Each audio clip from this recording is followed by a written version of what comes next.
आज इस बुलेटिन में बात होगी। पटना पुलिस का दावा, रोड रेज में हुई थी इंडिगो के मैनेजर रुपेश की हत्या, मुख्य आरोपी गिरफ्तार।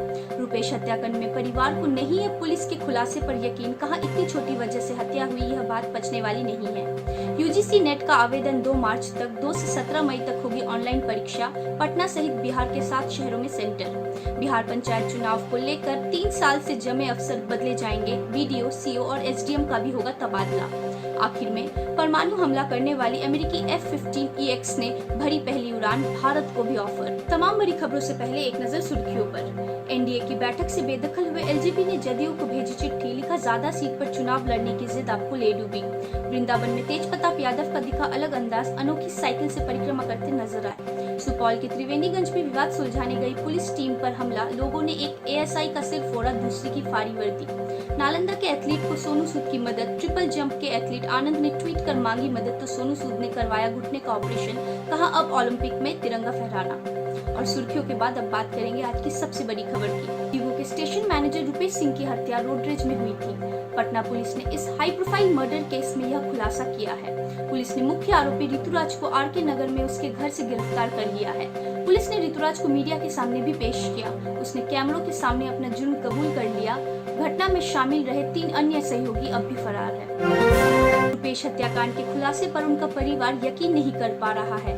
रुपेश की पत्नी नीतू सिंह और भाई नंदेश्वर सिंह ने कहा कि इतने बड़े सामाजिक आदमी की हत्या के पीछे इतनी छोटी वजह होगी, यह बात पचने वाली नहीं है। हालांकि पत्नी नीतू ने इस बात की पुष्टि की है कि नवंबर में रुपेश की गाड़ी का छोटा सा एक्सीडेंट हुआ था, लेकिन उनकी किसी से हाथापाई बहस नहीं हुई। यूजीसी नेट की परीक्षा 2 से 17 मई तक होगी। नेशनल टेस्टिंग एजेंसी ने परीक्षा का शेड्यूल जारी कर दिया है। जूनियर रिसर्च फेलोशिप और असिस्टेंट प्रोफेसर के लिए अभ्यर्थी 2 मार्च तक आवेदन कर सकते हैं। परीक्षा ऑनलाइन ली जाएगी। बिहार के 7 शहरों में इस बार परीक्षा का आयोजन किया जा रहा है। इस साल मार्च से अप्रैल के बीच संभावित पंचायत चुनाव को लेकर राज्य निर्वाचन आयोग एक्शन मोड में आ चुका है। निर्वाचन आयोग ने विभिन्न विभागों को पत्र लिखकर ऐसे बीडीओ, सीओ और एसडीएम को हटाने के लिए कहा है जो बीते 3 साल से एक ही जगह पद स्थापित है। साथ ही उन अधिकारियों को भी हटाने का फरमान जारी किया है जो दाग या अपने काम में लापरवाह है। बिहार की राजनीति में एनडीए के 2 घटक दलों के बीच का झगड़ा रह रहकर सुर्खियां बटोर रहा है। नया मामला एक चिट्ठी का है जिसे लोजपा नेता राजू तिवारी ने जदयू नेता केसी त्यागी को भेजा है। राजू तिवारी ने केसी त्यागी को लिखे अपने खुले पत्र में जदयू की हार के लिए मुख्यमंत्री नीतीश कुमार को जिम्मेदार ठहराया है। बुधवार को वृंदावन के पंचकोसीय परिक्रमा मार्ग में तेज प्रताप यादव साइकिल चलाते नजर आए। तेज प्रताप पीली धोती, बगलबंदी और गले में शाल डाले ब्रजवासी के रूप में थे। जब लोगों ने तेज प्रताप यादव को परिक्रमा करते देखा तो वे चकित रह गए। तेज प्रताप के सुरक्षा कर्मी दूसरी साइकिलों पर परिक्रमा करते रहे। इस दौरान तेज प्रताप यादव ने मीडिया से दूरी बनाए रखी। सुपौल जिले के त्रिवेणीगंज थाना के वार्ड नंबर 16 में पुलिस टीम पर बुधवार को लोगों ने हमला कर दिया। विवादित जमीन पर कुछ लोग आवास निर्माण कर रहे थे। शिकायत के बाद त्रिवेणीगंज थाना की पुलिस लोगों को अवैध निर्माण करने से रोकने गई थी। इस दौरान विवाद हो गया और लोगों ने एएसआई अयोध्या राम का सिर फोड़ दिया तो दूसरे एएसआई विनय कुमार सिंह की वर्दी फाड़ दी। भागलपुर के बबरगंज थाना इलाके में 2 गुटों के बीच बमबाजी हुई, जिसमें एक 14 साल के बच्चे का पैर उड़ गया जबकि एक और शख्स घायल हो गया। घटना अलीगंज के कटघर इलाके की है। गया में बैंक ऑफ बड़ौदा के सीएसपी में घुसकर बाइक सवार 3 बदमाशों ने बुधवार दिन दहाड़े 1.25 लाख लूट लिए। बदमाशों ने महज 5 मिनट में घटना को अंजाम दिया और दहशत फैलाने के लिए ग्राहकों की पिटाई भी की। घटना गरुआ करमाइन SH69 किनारे स्थित नदियाइन गांव की है।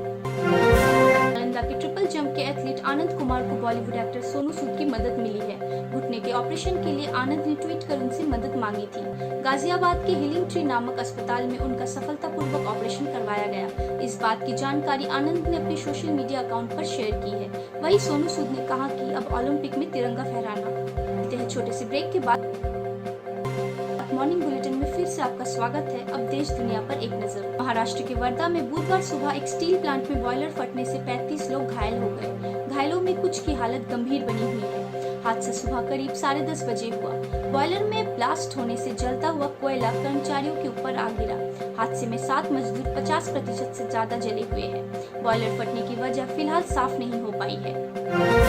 भारत में 70 दिन से जारी किसान आंदोलन को दुनिया की कई बड़ी हस्तियों का समर्थन मिला है। नॉर्वे की 18 साल की climate activist Greta Thunberg, pop singer Rihanna, Hollywood actress Amanda, वकील और अमेरिका के वाइस प्रेसिडेंट कमला हैरिस की भतीजी मीना हैरिस, मिया खलीफा समेत विदेश के कई सेलिब्रिटी ने किसानों को अपना समर्थन दिया है। इन सभी सेलिब्रिटियों के बयान पर विदेश मंत्रालय ने तीखा प्रतिक्रिया दी है। अगर आप सामान्य लेन देन के लिए पेटीएम यूज करते हैं तो आपके लिए अच्छी खबर नहीं है। पेटीएम का यूज करना एक बार फिर महंगा हो गया है। पेटीएम के वेबसाइट के मुताबिक अब अगर कोई यूजर पेटीएम वॉलेट में क्रेडिट कार्ड से पैसे ऐड करता है तो उसे 2.5% का एक्स्ट्रा चार्ज देना होगा। यह नियम 15 जनवरी 2021 से लागू हो चुका है। चीन के कर्ज तले दबे श्रीलंका ने कोलंबो पोर्ट पर बनने वाली ईस्ट कंटेनर टर्मिनल (ईसीटी) परियोजना से भारत को बाहर कर दिया है। बताया जा रहा है कि श्रीलंकाई सरकार ने देश भर के ट्रेड यूनियनों के कड़े विरोध के बाद यह फैसला किया है। साल 2019 में श्रीलंका सरकार ने भारत और जापान के साथ मिलकर इस पोर्ट पर कंटेनर टर्मिनल बनाने के लिए समझौता किया था। अमेरिकी वायुसेना के लिए बनाए जा रहे F-15EX लड़ाकू विमान ने बुधवार को पहली उड़ान भरी। यह विमान इतना खतरनाक है कि हवा में दुश्मनों के कई फाइटर जेट्स को अकेले ही हरा सकता है। इतना ही नहीं, यह लड़ाकू विमान परमाणु हथियारों से लैस मिसाइलों को दागने में भी सक्षम है।